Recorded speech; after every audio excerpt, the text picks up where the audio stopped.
இதுக்கு முன்னாடி பாத்தீங்கன்னா இன்ஸ்டாகிராம்ல ஒரு பர்சன் வந்து மாஃப் பண்ணி ஒரு தப்பா எடிட் பண்ணி வீடியோ போட்டா அதை எப்படி ரிமூவ் பண்றது, அதுக்கப்புறம் வந்து அவங்கள மாதிரி ஒரு அக்கௌண்ட் ஃபேக் அக்கௌண்ட் கிரியேட் பண்ணா அதை எப்படி ரிமூவ் பண்ணலாம்னு பார்த்தோம். இப்போ எக்ஸில இதே மாதிரி பண்ணா அதை எப்படி ரிமூவ் பண்ணுறது ஸ்டெப் பை ஸ்டெப்பா ஃபுல்லா தெளிவா போட்டுருக்கேன். வீடியோ மறக்காம ஸ்கிப் பண்ணா ஃபுல்லா பாருங்க. அண்ட் இந்த வீடியோ உங்களுக்கு பிடிச்சிருந்தா மறக்காம லைக் பண்ணிட்டு ஷேர் பண்ணிட்டு சப்ஸ்கிரைப் பண்ணிக்கோங்க.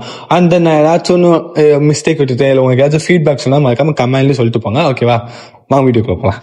ஃபர்ஸ்ட் எடுத்தோடனே எக்ஸோட ஹெல்ப் சென்டர்ல போய் ஓகேவா பாத்தீங்கன்னா இது வந்து உங்க அக்கௌண்ட் லாகின் பண்ண சொல்லுவோம். எந்த அக்கௌண்ட் எக்ஸ் வச்சிருக்கீங்களோ அதை லாகின் பண்ண சொல்லுவோம்.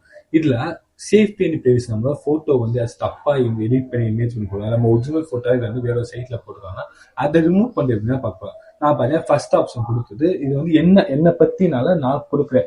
ஸோ வந்து நீங்க யாரை பத்தி இப்படி பண்ணிக்கலாம் அவங்கவுங்க வந்து கம்ப்ளைண்ட் பண்ணா ஸோ ரிமூவ் பண்ண ஈஸியாகும். அதுக்கு உங்க அக்கௌண்ட் வந்து ஆட்டோமேட்டிக்கா அதுவே எடுத்துக்கும். எடுத்ததுக்கு அப்புறம் நீ என்ன பண்ணீங்கன்னா ஜஸ்ட் சிக்னேச்சர் உங்க நேம் பாத்தீங்கன்னா கொடுத்தோம். நேம் கொடுத்தோன்னே இந்த இதுல வந்து ஜஸ்ட் ஒவ்வொரு வேலிடேஷன் இருக்கும். செக்ஸுவலா அபியூஸ் பண்றாங்க இல்ல போட்டோ மார்க் பண்ணி இடத்துல போட்டுருக்காங்க. இந்த போட்டோ பிக்சர் வந்து லாஸ்ட் எண்ட்ல நான் அப்படியே லாஸ்ட் கொடுத்துருக்கேன். என்னோட வந்து வேற பிளாட்ஃபார்ம்ல போட்டுருக்காங்கன்னு சொல்லிட்டு அதுக்கப்புறம் எந்த அக்கௌண்ட்ல போட்டுருக்காங்க அந்த அக்கௌண்டோட ஐடி நான் பழைய எக்ஸாம்பிளுக்கு ஒரு ஐடி எடுத்துக்கிறேன். இந்த ஐடி ஒரிஜினல் கிடையாது, சும்மா பேசிக் உங்களுக்கு எடுத்துக்கிறேன்.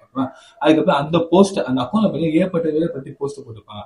ஸோ அதுல ஒரு பர்டிகுலர் என்னை பத்தி போட்டிருக்கேன் அந்த போஸ்ட் லிங்கை மட்டும் நான் எடுத்து இதுல கொடுத்துட்டு நான் என்ன கொடுக்குறேன்னா ஜஸ்ட் நீங்க நார்மலா பாத்தீங்கன்னா உங்களுக்கு உங்க போஸ்ட் எப்படி மார்க் பண்ணி போடுவாங்க என்னாலும் சரி நீங்க அதை வந்து ஒரு டைப்பிங்ல எழுதிருக்கோம். ஃபார் எக்ஸாம்பிள் வந்து உங்க போட்டோ ஆஃப் பண்ணிருக்காங்க இல்ல என்ன போட்டோ என்ன பர்மிஷன் வேற பிளாட்ஃபார்ம்ல போட்டிருக்கான்னு சொல்லிட்டு ஒரு சின்ன ஒரு சென்டென்ஸா எழுதிட்டு இதுக்கு எல்லாத்தையும் டிக் கொடுத்து சப்மிட் பண்ணீங்கன்னா ஆட்டோமேட்டிக்கா உங்களுக்கு வந்து ரிப்போர்ட் சப்மிட் ஆகும். ஒன் டைம் செக் பண்ணி சப்மிட் பண்ணிருக்கோங்க. ஓகேவா, அப்போ வந்து தேங்க்யூன்னு விஷயம் போகும். ஸோ இந்த மாதிரி வந்தோடனே வித்தின் 24 hours அவார்ட் 48 hours மொத்தத்தையும் ரிமூவ் பண்ணிடலாம்.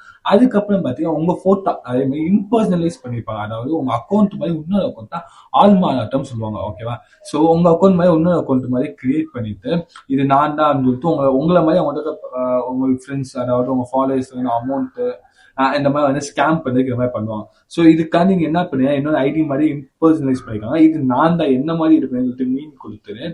அதுக்கப்புறம் பாத்தீங்கன்னா மென்ஷன்ல வந்து ஐ ஹாவ் பீஸ் இம்பர்சனலைஸ் அதாவது நானா என்னதான் வந்து ஆல்மாட்டம் பண்ணி இன்னொரு அக்கௌண்ட்ல இது பண்ணிருக்காங்க அப்படின்னு சொல்லி கொடுத்தேன். ஸோ அது உங்களோட ஐடி உங்களோட ஒரிஜினல் ஐடி ஒரு அக்கௌண்ட்ல இருந்து பாத்தீங்கன்னா ரிப்போர்ட் பண்ணலாம். ஏன்னா அப்போனா பாத்தீங்கன்னா இது வேலிடேட்டா ப்ரூஃப் ஆகும். அதுக்கப்புறம் உங்க ஐடி ப்ரூஃப் கேட்பாங்க அது எப்படி சப்மிட் பண்ணு சொல்றேன். அதுக்கப்புறம் பாத்தீங்கன்னா நீங்க எந்த இது அதாவது யார் வந்து உங்களை மாதிரி இது பண்ணிருக்காங்க ஒரு ஐடி நேம் வச்சு பாத்தீங்கன்னா அந்த யூசர் நேமை காப்பி பண்ணி பேஸ்ட் பண்ணிக்கோங்க. அதுக்கடுத்து அந்த யூசர் நேம் ஐடி அந்த எக்ஸ்ட்ரா ஐடியை ஸோ காப்பி பண்ணி லிங்க் வந்து வச்சுக்கோங்க. ஸோ நான் சின்ன எக்ஸாம்பிள்காண்டி வச்சிருக்கேன். ஓகேவா, அதே மாதிரி சென்டென்ஸ் மாதிரி மேக் பண்ணிக்கோங்க. இதுல வந்து என்ன மாதிரியே ஒருத்தவங்க ஒரு ஐடி ஓப்பன் பண்ணி என்னோட ஃபாலோவர்ஸ்க்கு வந்து அமௌண்ட் வாங்குறாங்க, ஸோ ஸ்கேம் பண்றாங்க இல்ல என்ன மாதிரி வந்து என்னை பத்தி தப்பா பேசுறாங்க சொல்லிட்டு நீங்க ஒரு சின்ன சென்டென்ஸா கொடுத்தாங்க. அது என்னன்னாலும் கொடுத்தா அது நோ ப்ராப்ளம். ஓகே, அது உங்க இஷ்டம். அந்த ஐடிக்காக என்ன பண்றாங்க ஸோ அந்த மாதிரி நீங்க மீன் பண்ணி கொடுத்துக்கோங்க. ஓகே, நார்மலா கொடுத்தீங்கன்னா ஒரு சின்ன சென்டென்ஸா அது கீழே அப்லோடுன்னு சொல்லி காட்டுறேன்.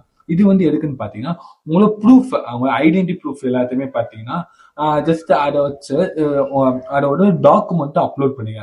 சும்மா முக்கியமான பிடிஎஃப் வந்து சும்மா டெமோ உட்காந்து அப்லோட் பண்ணேன். அதுக்கடுத்து மேல பாத்தீங்கன்னா வெரிஃபிகேஷன் ஐடி ப்ரூஃப் பாத்தீங்கன்னா கவர்மெண்ட் ஐடி ப்ரூஃப் வெரிஃபிகேஷன் இந்த இதுல என்ன பண்ணீங்கன்னா ஸ்டார்ட் கொடுத்துட்டீங்கன்னா உங்களுக்கு ஆட்டோமேட்டிக்கா பாத்தீங்கன்னா ஒரு பேஜ் பாத்தீங்கன்னா லோட் ஆகும். ஸோ லோட் ஆனோடனே உங்களோட ஐடி ப்ரூஃப் வந்து வெரிஃபிகேஷன் பண்ணணும். அதாவது நீங்க யூஸ் பண்ண பேங்க் ஆதார் கார்டு மாதிரி எந்த கண்ட்ரியும் அந்த கண்ட்ரியை சூஸ் பண்ணுங்க. நான் பார்த்தீங்கன்னா இந்தியன் கண்ட்ரி இந்தியன் சூஸ் பண்ணிட்டேன்.